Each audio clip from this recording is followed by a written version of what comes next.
बिस्मिल्लाहिर्रहमानिर्रहीम। Dear students, कल का हमारा टॉपिक था चैप्टर नंबर 1 का इंट्रोडक्शन। उस इंट्रोडक्शन के अंदर हम लोगों ने काफ़ी बेसिक डेफिनेशंस के बारे में पढ़ा, जिसमें से सबसे पहली बेसिक डेफिनेशन हमारे पास है फ़िज़िक्स। क्योंकि हमारा टॉपिक ही फ़िज़िक्स है और इस फिज़िक्स की डेफिनेशन को मैं आज दोबारा फिर से ब्रीफली तौर पे डिस्क्राइब करता हूँ कि physics is the branch of science in which we study matter, energy and their interaction. इसका मतलब क्या हुआ कि फ़िज़िक्स से मुराद साइंस की वो ब्रांच है जिसके अंदर हम मैटर, एनर्जी और इन दोनों चीज़ों का आपस में क्या ताल्लुक़ है, इस बात के बारे में हम जानते हैं, हम पढ़ते हैं। ये वाला इल्म, ये वाली ब्रांच ऑफ साइंस कहलाती है फ़िज़िक्स।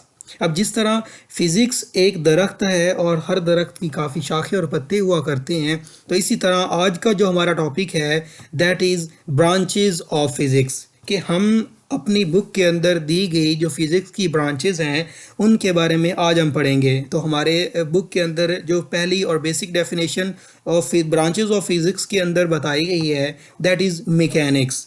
अब what is mean by mechanics? Mechanics के बारे में हम पढ़ते हैं that is it is the study of motion of objects, it's cause and effects. अब इस लाइन का मतलब क्या हुआ?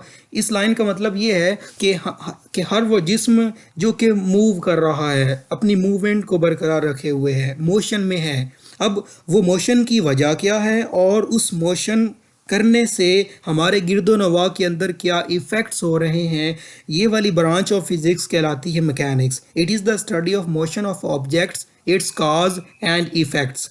तो हमारी मैकेनिक्स के बाद second definition that is branches of physics के अंदर आती है दैट इज़ हीट। हीट से मुराद है हरारत। It deals with the nature of heat, modes of transfer and effects of heat. अब इस लाइन का मतलब ये है कि हरारत एक सिंपल वो वाली हीट नहीं है जो कि हम अपने घरों में इस्तेमाल करते हैं।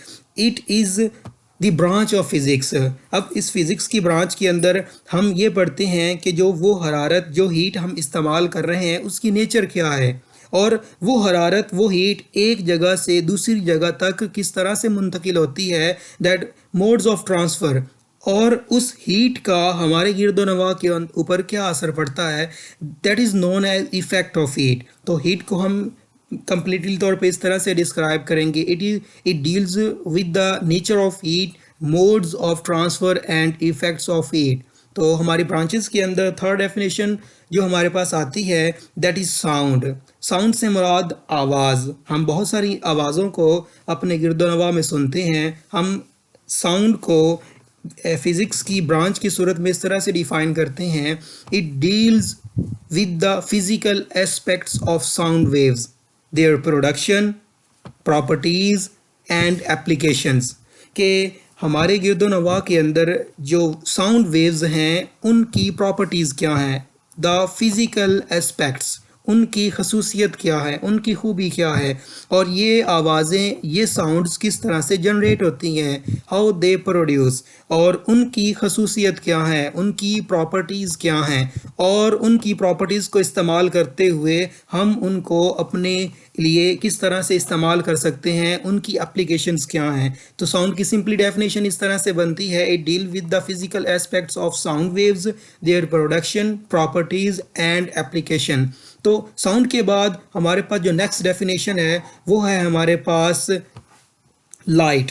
अब लाइट को हम फिज़िक्स की ज़ुबान के अंदर ऑप्टिक्स भी कहते हैं। फ़िज़िकल ज़ुबान के अंदर कहीं पर भी लफ्ज़ अगर ऑप्टिक्स पढ़ते हैं इसका मतलब होता है लाइट। अब लाइट को हम फिज़िक्स की ब्रांच के हिसाब से किस तरह से डिफ़ाइन करते हैं, it is the study of physical aspects of light, it's properties, working and use of optical instruments. अब आप लोग देखें कि ये जो दोनों ब्रांचेज हैं that is sound and that is light, इन दोनों की डेफिनेशन ऑलमोस्ट सिमिलर है। अब सिमिलर है तो इसका मतलब कि अगर हम साउंड को अच्छी तरह से समझ चुके हैं तो हम लाइट को भी अच्छी तरह से डिफ़ाइन कर सकते हैं कि लाइट के हमारे प्रॉपर्टीज़ के हिसाब से और वो किस तरह से वर्क करती है, और हमारे जो ऑप्टिकल इंस्ट्रूमेंट्स हैं जस्ट लाइक माइक्रोस्कोप है, हमारे पास इलेक्ट्रॉनस्कोप है, हमारे पास हमारी सन ग्लासेस हैं, हमारे पास ऑप्टिकल इंस्ट्रूमेंट्स हैं। इन तमाम के बारे में जो स्टडी करना, ये हमारे पास कहलाता है लाइट। लाइट के बाद हमारे पास नेक्स्ट डेफिनेशन बनती है, that is electricity and magnetism. ये बहुत ही इंपॉर्टेंट और बहुत ही अहम ब्रांच है। What is meant by electricity and magnetism? It is the study of charges at rest and in motion। कि अगर हम चार्जेस के बारे में देखें तो हम बेसिकली तौर पर चार्जेस को दो तरह से डिफाइन कर सकते हैं, पॉजिटिव चार्जेस और नेगेटिव चार्जेस। पॉजिटिव चार्जेस को हम आमतौर पे प्रोटॉन्स और नेगेटिव चार्जेस को हम आमतौर पे इलेक्ट्रॉन्स कहते हैं। अब ये प्रोटॉन या फिर ये इलेक्ट्रॉन्स रेस्ट में हैं या फिर वो मूव कर रहे हैं, मोशन के अंदर हैं, ये वाला प्रोसेस जो डेफिनेशन का यहाँ तक है, इस वाली डेफिनेशन को हम जोड़ते हैं इलेक्ट्रिसिटी के साथ। और जो इसका नेक्स्ट पार्ट है, and their relationship with magnetism. Magnetism means magnet, कि ये जो चार्जेस हैं ये रेस्ट में हैं या ये मूव कर रहे हैं और इनका असर हमारे गिरदोनवा पर क्या होगा, और इन चार्जेस का रिलेशनशिप इस मैग्नेट के साथ क्या होगा। जिस तरह के हम देखें कि चार्जेस हैं, चार्जेस के मूव करने से इलेक्ट्रिसिटी जनरेट होती है। अब हम इलेक्ट्रिसिटी ऑलमोस्ट अपने जनरेटर से भी जनरेट करते हैं, और हम देखते हैं हमारी मोटर्स के अंदर, हमारे जनरेटर्स के अंदर मैग्नेट का बहुत ही अहम किरदार है। तो इसीलिए कि electricity and magnetism is the branch of physics that deals with the study of charges at rest in motion, their effects and their relationship with magnetism। तो आई होप कि आप लोगों को ये डेफिनेशन अच्छी तरह से समझ आ गई होगी।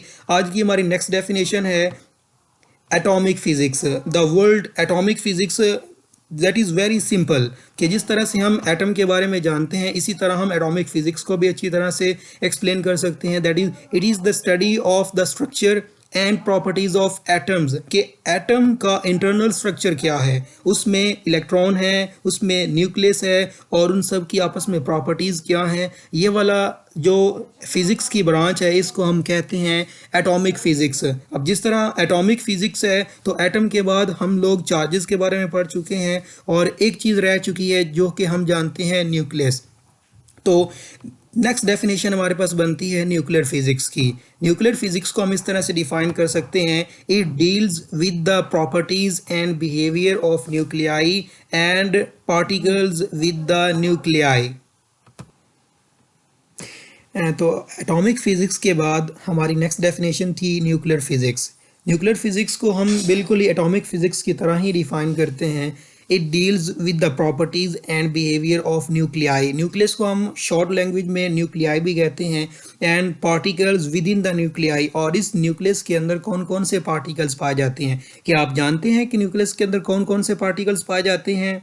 जी, तो न्यूक्लियस के अंदर दो तरह के पार्टिकल्स पाए जाते हैं, उन दोनों को हम प्रोटॉन और न्यूट्रॉन्स कहते हैं। प्रोटॉन के ऊपर पॉजिटिव चार्ज पाया जाता है और न्यूट्रॉन्स न्यूट्रल होते हैं, इनके ऊपर किसी भी तरह का कोई चार्ज नहीं होता। इसीलिए न्यूक्लियस में चूंकि ये दो तरह के पार्टिकल्स पाए जाते हैं, न्यूट्रॉन पर कोई चार्ज नहीं होता और प्रोटॉन के ऊपर पॉजिटिव चार्ज होता है, इसीलिए हम कहते हैं कि हमारा जो न्यूक्लियस है उसके ऊपर भी पॉजिटिव चार्ज ही मौजूद है। तो हमारी नेक्स्ट डेफिनेशन है प्लाज्मा फिजिक्स। प्लाज्मा के बारे में आप लोगों ने बखूबी पढ़ा होगा कि plasma is the fourth state of matter. Matter की आमतौर पे हम तीन तरह की स्टेट्स के बारे में पढ़ते हैं। First one is solid, liquid and gas. तो plasma is the fourth state of matter.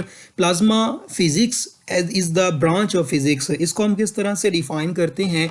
It is the study of production properties of ionic state of matter, the fourth state of matter. के plasma हमारे पास fourth state of matter है। अब ये fourth state किस तरह से बनती है कि हम एक आयोनिक स्टेट को बहुत ही हाई टेम्परेचर मेंटेन करें। तो जब भी कोई मॉलिक्यूल, जब भी कोई एटम, जब भी कोई आयन बहुत ही हाई टेम्परेचर गेन कर ले और वो जो सोल्यूशन है वो हमारा आयोनिक स्टेट के अंदर एग्जिस्ट करे, तो वो हमारे पास कहलाती है प्लाज्मा फिजिक्स। तो आज की हमारी लास्ट डेफिनेशन है जियो फिजिक्स।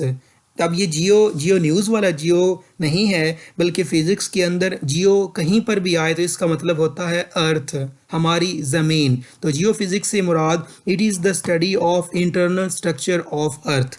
कि अगर हम हमारी ज़मीन, हमारी अर्थ के इंटरनल स्ट्रक्चर के बारे में जानने की कोशिश करें, तो उसके लिए हम जो सब्जेक्ट, जो टॉपिक्स चूज़ करेंगे, उसको हम बोलेंगे जियोफिज़िक्स। तो ये थी हमारे पास तमाम ब्रांचेस ऑफ फिज़िक्स। आज का हमारा टॉपिक यहीं पे ख़त्म होता है। इंशाल्लाह नेक्स्ट टाइम मुलाकात होगी एक नए और दिलचस्प टॉपिक के साथ। अपना ख्याल रखिए।